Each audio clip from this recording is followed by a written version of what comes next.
Hello folks, welcome to my channel, Rico's Paradigm. In today's video, I would like to discuss the different marriage and wedding customs expat may experience when choosing to marry in the Philippines. Expat marrying in the Philippines will encounter a rich tapestry of marriage and wedding customs deeply rooted in Filipino culture. These traditions vary significantly across regions and cultures within the country, reflecting the diverse history and influences that shape Filipino society. This vlog will provide a comprehensive overview of the marriage and wedding customs expat can expect to navigate, including legal requirements, pre-wedding rituals, the wedding ceremony itself, and post-wedding practices. It can be difficult to comprehend and honor Filipino customs at times. It's crucial to have open lines of communication with your partner's family. In the Philippines, weddings can be costly, particularly if traditional customs are followed. Early discussion of expectations and budgets help avoid misunderstandings. Expat must carefully navigate Philippine marriage laws. It can be beneficial to speak with a local attorney or wedding coordinator who has experience with foreign weddings. Understand the legal requirements for marriage in the Philippines is essential for any expat thinking about getting married before diving into customs. A legal capacity to contract marriage certificate must be obtained from the embassy of the foreign country. This document certifies that there are no current marital obstacles and that the expat is legally free to get married. If applicable, couples may also be required to present additional documents such as divorce decrees or death certificates from prior spouses. A marriage license must be applied for by both parties at the local civil registrar's office. After submitting the necessary paperwork, such as birth certificates and legitimate identification, there is typically a waiting period of up to 10 days. Marriage requires parental approval if one of the parties is under 25, and parental guidance may be necessary for those who are closer to 21. For a marriage to be legally recognized, it must be registered with the local civil registrar, regardless of whether the ceremony is civil or religious. Expat will encounter a number of customary pre-wedding practices that prioritize community and family involvement after the legal aspects have been resolved. According to a tradition known as pamamanhihan, the bride's parents are formally asked for their daughter's hand in marriage by the groom's family. In addition to talking about the wedding plans and family contributions, this meeting occasionally entails giving out dowries. In a custom known as pahalam, the groom goes to the bride's family to declare his intention to wed her. It acts as a means of meeting the families as well as a formal announcement. Both families may come together to celebrate the couple's commitment during engagement celebrations, commonly referred to as konsaduan. Usually, these gatherings entail gift giving and food sharing. The bride's family and friends throw her a farewell party called Despedida de Soltera to celebrate the end of her single status. In contrast to bachelorette parties in the West, this celebration typically focuses on family unity and occasionally involves both families. The centerpiece of Filipino wedding culture is the ceremony itself, which combines colorful traditions with spiritual meaning. The barong Tagalog for the groom and the Filipiana, or contemporary white gown for the bride, are examples of traditional Filipino wedding attire.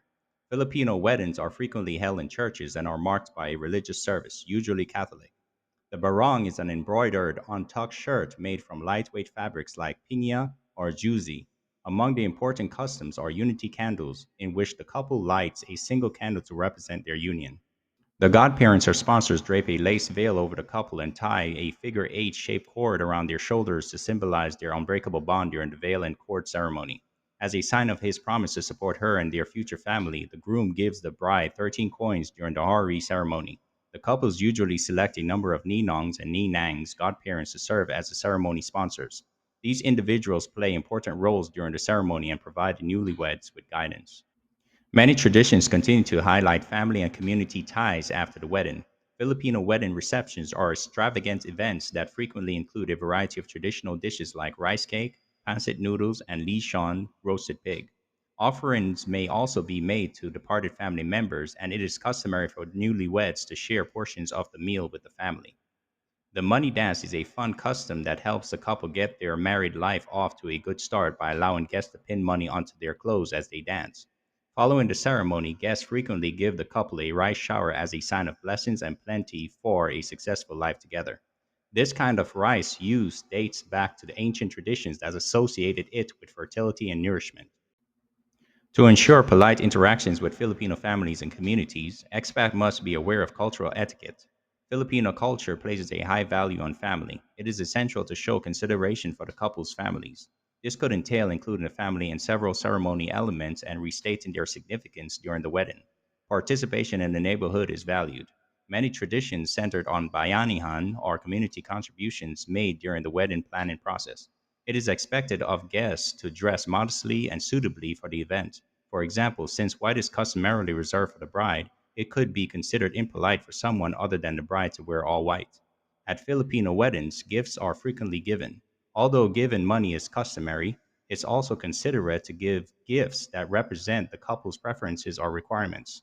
Gift giving customs can differ, so it's a good idea for expat to ask the couple's close friends or family for advice.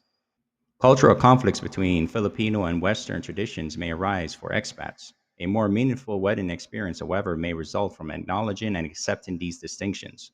While many Filipino weddings have strong religious overtones, particularly Catholic customs, many Western couples may prefer secular ceremonies.